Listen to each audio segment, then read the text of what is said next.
Hey guys, welcome back to the Capsule Production podcast. I just want to start off by apologizing for taking so long to release an episode. I know I said I'd release one in August, and well, it's November. But, well, as I said, I'm on APPE rotations and very time consuming. So, I was actually fortunate enough to get the help of some underclassmen here, some 3 PDs from the University of Florida. So, big thanks to Randy, Greg, and Alyssa.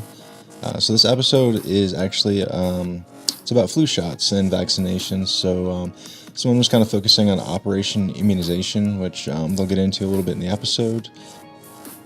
So I do plan on releasing some more podcasts coming up here, probably sometime end of December, when things start to slow down just a little bit. I do want to cover one of my rotations, my previous rotations in Germany. I know I had quite a few questions about that, so I'm going to cover that probably in the next episode. And I'm actually going on rotation at the Food and Drug Administration, the FDA, starting in a couple of days here. So I would also like to do one about that. I'm sure some people have some questions about that, and yeah, I'd like to cover that as a topic. So as always, if anyone out there has any topics they want covered, or a particular guest they want to hear from, just shoot us an email here at Capsule Production. The email address is capsuleproduction1@gmail.com. So definitely go ahead and reach out to us if anyone out there has any ideas or wants to hear about anything. Without any further ado, I will let Randy, Greg, and Alyssa take over from here.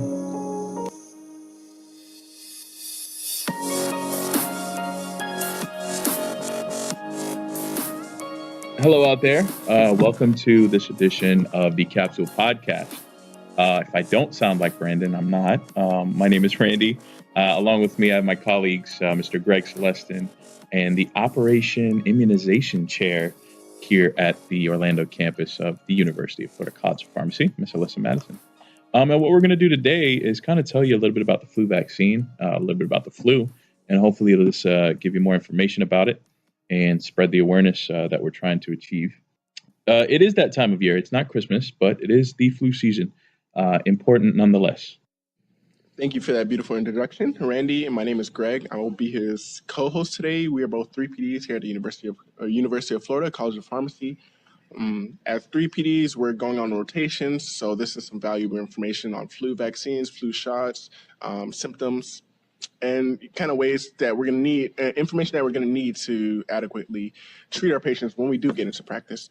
And so today we have Alyssa Madison, our lovely guest. She is the immunization chair for APHA. So let's jump right into this. So Alyssa, what is the flu for the patients out there?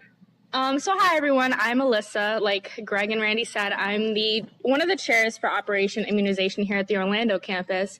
The flu is caused from the influenza virus, and it's a respiratory virus which can spread by respiratory droplets, sneezing, coughing, and even touching items with the virus still living on it. You'll definitely be able to distinguish this from just a normal common cold. You'll feel like you have a cold plus have really bad fever, chills, and muscle aches. I often hear people say that you'll know when you have the flu if you've never had it before because it feels like nothing else you've had.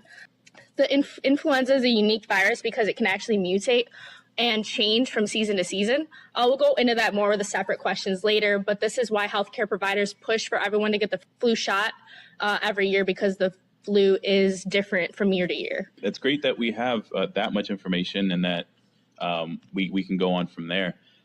My question is, if can I get vaccinated and still get the flu? So unfortunately, yeah, it's possible to get sick with the flu even if you have been vaccinated. This is for a few different reasons. You may be exposed to the flu virus shortly before getting vaccinated, or during the period that it takes for your body to actually gain the protection from the vaccine. It takes about 2 weeks for the antibodies to kind of be present and be able to protect you if you do get the flu. So that's one reason. You may be exposed to a flu virus that is not included in the seasonal flu vaccine. There are many different flu viruses that circulate every year, and a flu vaccine is made to protect against 3 or 4 flu viruses, or strains, I suppose, that researchers suggest will be most common. Unfortunately, some people can be infected with the flu virus despite getting vaccinated, like I just said. The third reason is you may just not have the flu. You may be confusing it with something else that's very similar. So those are the reasons as to why if you do get vaccinated, you can still get the flu. So tell me, who should and shouldn't receive the flu shot? So everyone 6 months of age or older should definitely get the flu vaccine every season. Oh, so that means Greg can't get it, but I can. Funny. No, you both should, especially since you're both health professionals. It's very important for us to get it every year. And then a few other people who need it every year, people who are immunocompromised, which means they have somewhat of a weakened immune system, and women who are pregnant. That way, when the child is born, it receives the antibodies from the mother from that vaccine, so it is protected since it can't get the vaccine under 6 months of age. In addition, some of the people who can't get the flu shot every season are people who are older. Maybe their health conditions are really bad, they're allergic to it, both latex and eggs. Luckily, there is an egg-free option that we do have, so people who are allergic to eggs have an alternate option. But it's important for everyone to get the vaccine. That way we can protect the people who really can't get the vaccine for any sort of health-related reasons, as I just said. Okay. All right. So, Alyssa, can you tell me what are the benefits of the flu vaccine? Yeah, what's the hoopla all about? So like I said earlier, some people who do get vaccinated may still get sick. However, there are a lot of benefits. Flu vaccines have been shown in some studies to reduce the severity of illness in people who get vaccinated but still get sick. A study in 2017 showed that flu vaccination reduced deaths, ICU admissions, ICU length of stay, and overall duration of hospitalization among hospitalized flu patients. Flu vaccine prevents millions of illnesses and flu-related doctor visits each year. For example, during the 2016-2017 season, the flu vaccination prevented an estimated 5.3 million influenza illnesses, 2.6 million influenza-associated medical visits, and 85,000 influenza-associated hospitalizations. So, this is the question that most people want to hear about is, what are the side effects you can experience after getting the flu shot? So while a flu vaccine cannot give you the flu illness itself, there are different side effects that may be associated with getting the flu shot. These side effects luckily are mild and short-lasting, especially when compared to the actual symptoms of the flu. The virus in the flu shot are killed, so they're inactivated, so you cannot get the flu from the flu shot itself. You can get some minor side effects that may occur: soreness, redness, and swelling where the shot was given in your arm. You are injecting something into a muscle, so it may hurt maybe for a few hours afterwards. You can get a fever, and you can have some kind of aches, again, where the shot was given, usually on your arm. If you do get any side effects, it's from your immune system trying to protect yourself, not from the vaccine. All right, Alyssa. So hypothetically speaking, if I had a kid, why would I get little Randy vaccinated? So children need to be vaccinated every flu season because of the environments they're in every day, whether it be daycares or schools. They're always being around children, and their immune systems also haven't fully developed yet. If we can protect them from a somewhat preventable sickness, we should try our best to. It also helps children who cannot get the vaccine for health reasons to stay safe as well. I don't know. Jenny McCarthy, she said some things about, autism and the mercury, and I'm kind of a little hesitant, and I know the patients are a little hesitant too to bring their kids in to get a flu vaccine. So could you, what's that all about? Yeah, this has been a myth that has been going around since the paper was published by Andrew Wakefield, allegedly linking the MMR vaccine to autism, and vaccination rates did decrease after that. Yeah, I was kidding about the Jenny McCarthy stuff, of course, but you bring up a really good point. That initial study from way back when, the initial co-authors and journal actually retracted its support from that study. And also the chief author, Wakefield, actually got his license revoked due to falsifications of ethical issues. So, and it's good to note that original study only had, I believe, 12 children in that study, with many of them already experiencing manifesting symptoms of autism before even entering the study. So a lot of the data was misrepresented. So extrapolated from that original claim, many people began to associate all vaccines with autism or even contracting disease with itself, such as Alyssa touched upon, that getting the flu vaccine won't give you the flu. One of the main ingredients many claim to be the culprit of the side effects and the autism or any sort of issues with the vaccine was thimerosal, which since then has been removed from most childhood vaccines. and there are thimerosal-free alternative flu vaccines. So that's a very good point.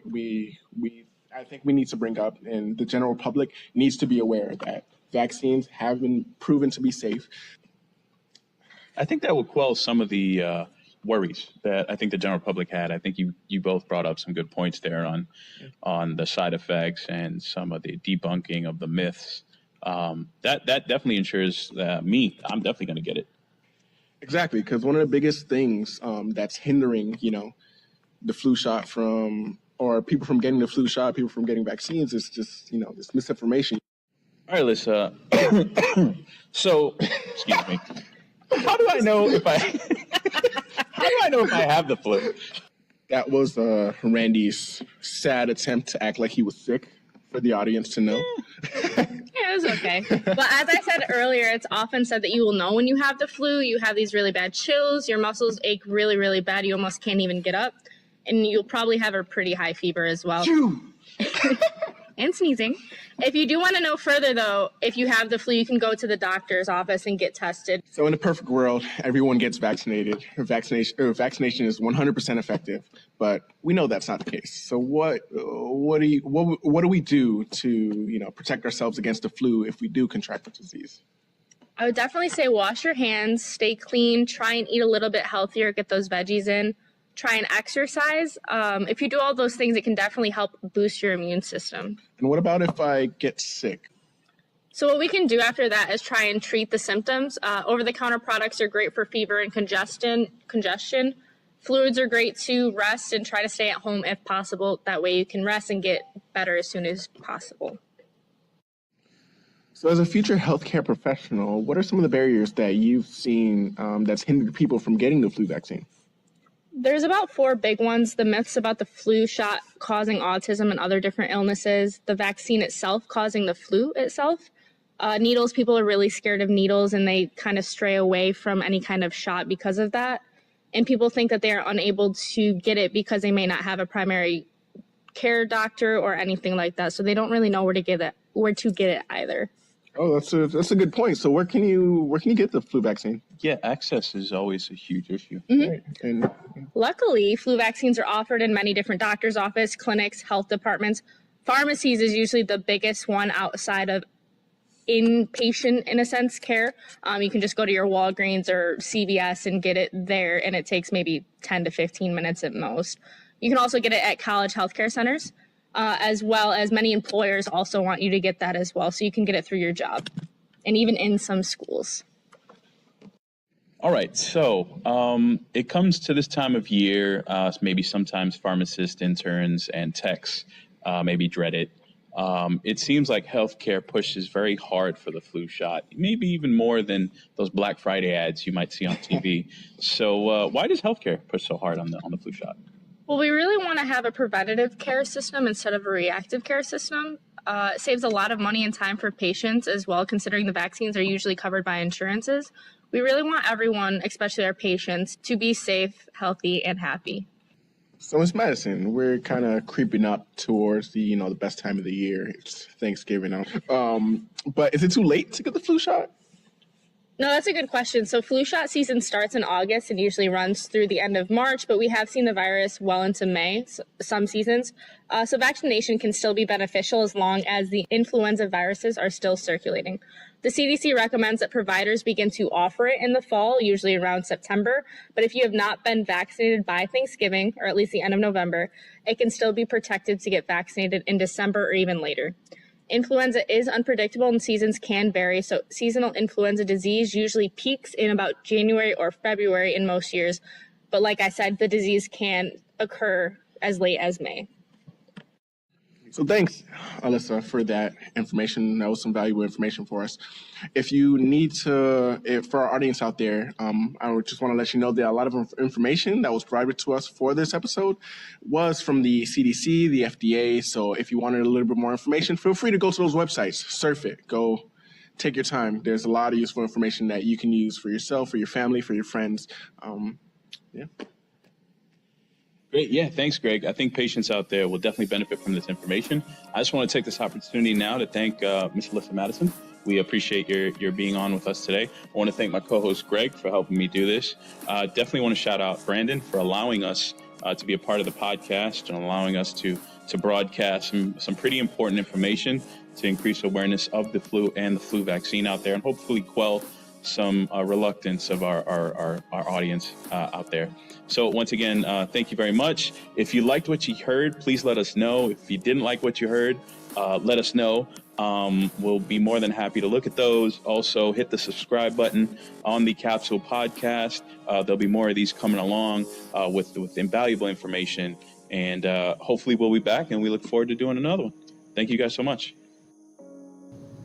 Well, thank you guys so much for listening. I hope you enjoyed Alyssa, Randy, and Greg talk about immunizations. I think they did a really great job, and I really appreciate them just getting some information out there. I think there's a lot of misinformation about vaccinations and flu shots and so on. So, again, good job, guys. Like I said before, I'm going to have some more episodes coming out now that things are starting to slow down with school just a little bit. Again, if you have any suggestions, please send us an email at capsuleproduction1@gmail.com. We also have Facebook, so you can send us a message on there. That'd be much appreciated.